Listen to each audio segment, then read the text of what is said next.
godiya ta musamman ga mai girma gwamnan jihar Kaduna saboda kama wannan ziyara na ban girma.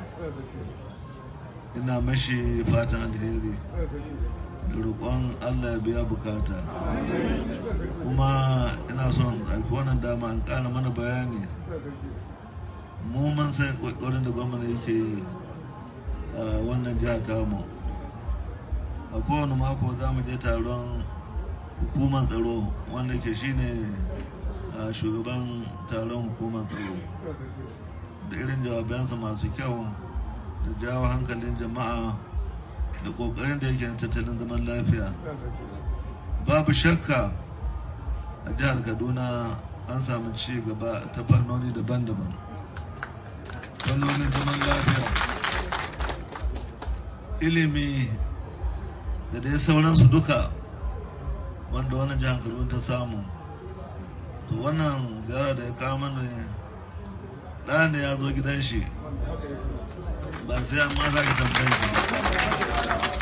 Saboda haka ina so in tabbatar maka cewa da ni da jama'ata musamman malamanmu za mu ƙara tabbatar maka da ƙoƙarin da kake yi. Allah ya ƙara maka farin ciki, kuma Ubangiji shi ke ba da mulki ga wanda ya so, ya karba ga wanda ya so. To Allah Ubangiji da ya baka wannan mulki, muna maka addu'a Allah ya ƙara maka alheri. Kuma ina ƙara kira ga jama'anmu a tattalin zaman lafiya. Dokokin zaɓe da ake bi na aina amfani da shi, kada ɓata mu kowa.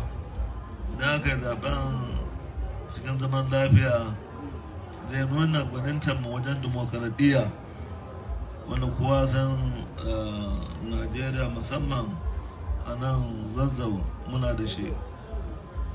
Don haka a madadin malamai da masu bin addini daban-daban muna ƙara maka addu'a da fatan Allah ya ƙara maka albarka. Kuma ina kira ga jama'anmu don Allah ya tattalin zaman lafiya. Duk abin zai bata a kokari a guje shi, abin zai gita kuma a kokari a yi shi.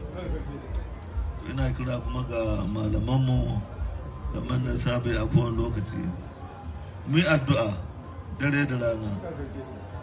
Allah shi ke badawa, kuma haka dogara da Allah duk abin da ka zo za a samu. Muna maka fatan alheri da fatan Allah sa a wannan zaɓe na 2019 a cikin kwanciyar hankali kuma a samu biyan bukata.